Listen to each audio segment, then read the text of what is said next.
था कि हमको अभी तक मालूम था कि प्रकाश जो है वो सरल रेखा में चलता है, ये बात हमें मालूम थी। ठीक है। तो जब इस पे प्रकाश तरंगे आके गिरती हैं तो जो प्रकाश सरल रेखा में चलता, तो प्रकाश यहाँ से जाके यहाँ तक टकराता, यहाँ से प्रकाश तरंग जाती और यहाँ जाती, और हमें जो है इस क्षेत्र में उजाला दिखाई देता। ठीक है, क्योंकि ये यहाँ पे खुला हुआ है, ये जो है यहाँ पर क्या है, खुला हुआ है। इस तरह से आप चित्र बना कर दिखा सकते हैं। इसे हम सिंगल स्लिट बोलते हैं, एकल झिर्री हिंदी में, इंग्लिश में सेट सिंगल स्लिट बोलते हैं।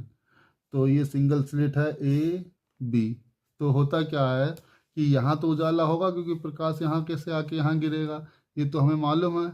लेकिन जब हम प्रैक्टिकल करते हैं, देखते हैं, तो हमें दिखाई देता है कि इसके ऊपर यहाँ और इसके नीचे यहाँ, यहाँ पर भी हमें थोड़ा थोड़ा प्रकाश दिखाई देता है।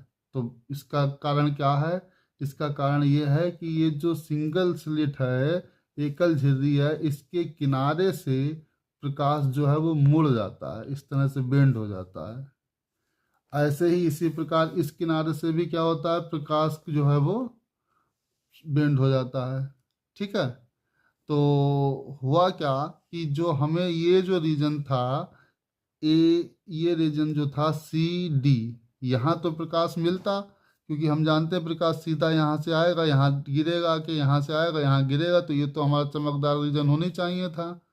ठीक है। लेकिन इसके डी के ऊपर और सी के नीचे भी हमें कुछ प्रकाश की तीव्रता प्राप्त होती थी या होती है, जिससे कि हमें ये पता चलता है कि कॉर्नर से प्रकाश की किरण मुड़ जाती हैं।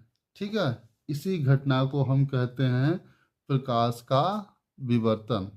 मतलब परिभाषा क्या बनेगी?